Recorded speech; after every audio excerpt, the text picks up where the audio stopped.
Hello, ladies and gentlemen. Game 9 of the World Chess Championship. We have had 5 draws in a row. The last 2 games have been the most exciting of the lot. We've had chance after chance for both players. The players are either refusing to win or refusing to lose. You decide.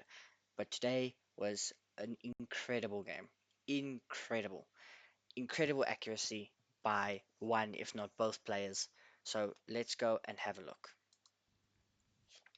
So it started with d4 from Gukesh. This is the second time he's played it. The previous time he played knight f3, and we got an exchange queen's gambit decline. But these players very quickly go into what's like a Catalan. So Liren plays this line where he gives a check, and then he retreats the bishop to e7. And the reason you do this is because you argue that this bishop is misplaced. And then they develop in kind of normal Catalan fashion. Both these players are still in their preparation. And we get castles, c6, so Ding's probably not going to take this pawn, but if he does, he will try and support it, but taking it is always dangerous when you've got this light squared bishop. That's the main idea of the Catalan. Queen to c2, Ding develops his knight, rook to d1, b6, and then here bishop to c3. And here Ding spends his time, because he's got a couple of options. So he can play bishop b7, he can play bishop a6, he can also play knight e4. So he's got these 3 kind of ideas, and it's not that any of them are really better than the other. Nothing's winning for black. Black has equalized this position very comfortably. It's kind of what kind of feel you're going to go for the game. So he spends quite a bit of time and then decides to fianchetto the bishop. Gukesh brings out his knight, kind of now disallowing that knight to e4 idea that I showed you, and we get queen to c7 and rook to c1, and all the pieces have been assembled, so now something's got to happen, surely. We get rook f d8.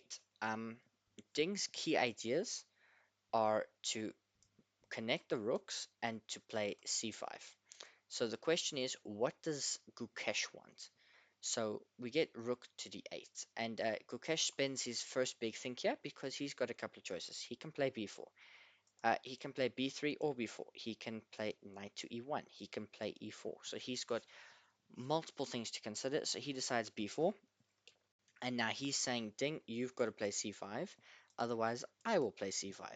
So Ding plays c5. We have takes once, and Gukesh here again spends quite a bit of time. He spends quite a bit of time because he can take this way, he can take that way, or he can play queen here, which hits that bishop, and the queen moves across to hit the bishop, and Ding brings his knight across. He had multiple choices there. If we go back, sorry, I just really like using colors. He had multiple choices to defend that bishop, and he could have also just moved his rook to the c file.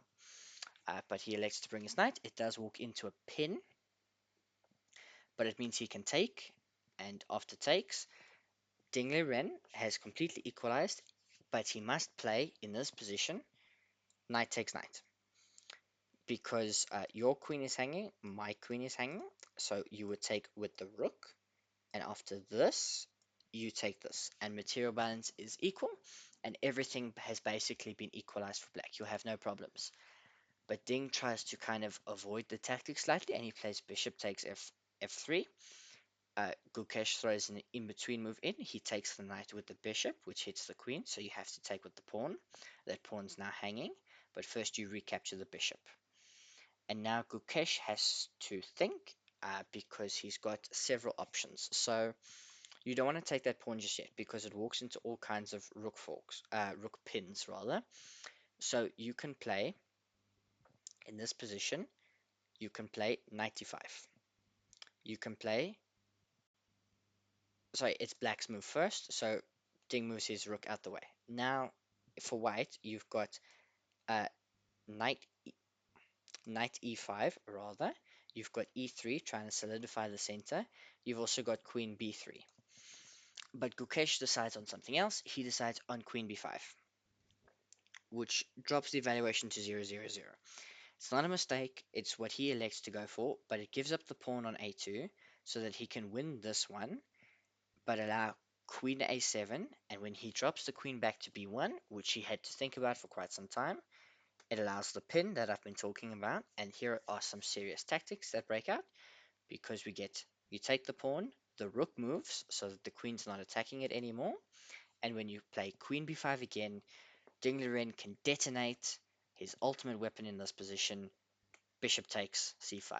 Because after queen takes, you get queen takes, and you simplify to this position.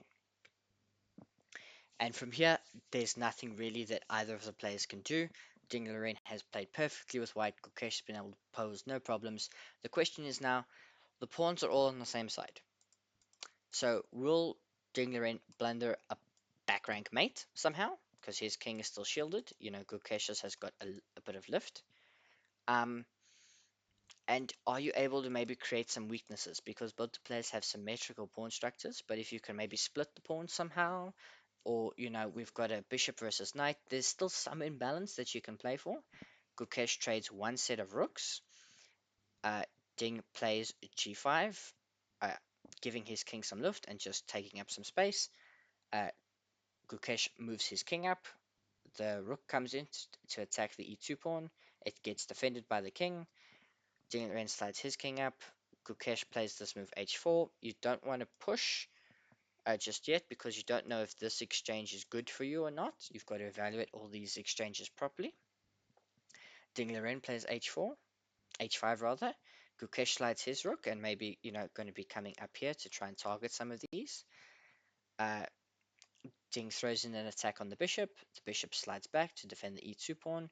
It gets attacked once again and slides all the way back to d3.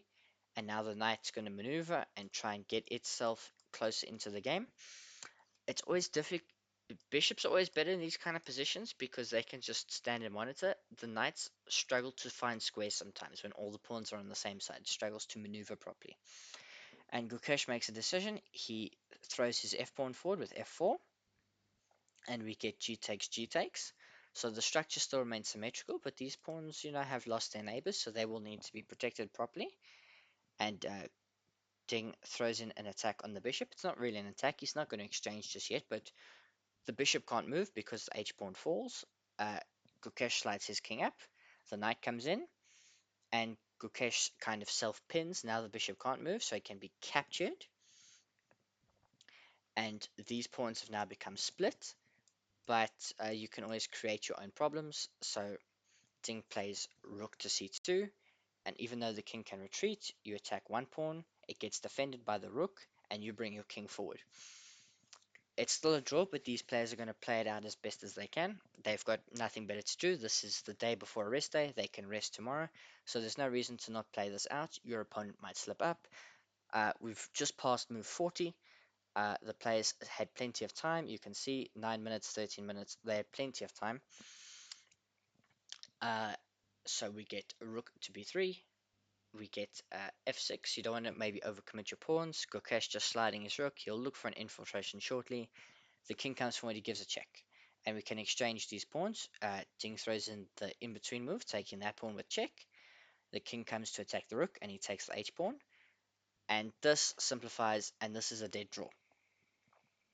This is a dead draw. You cannot get that h-pawn through. If the rooks disappeared, it's a draw. With the rooks, it's a draw.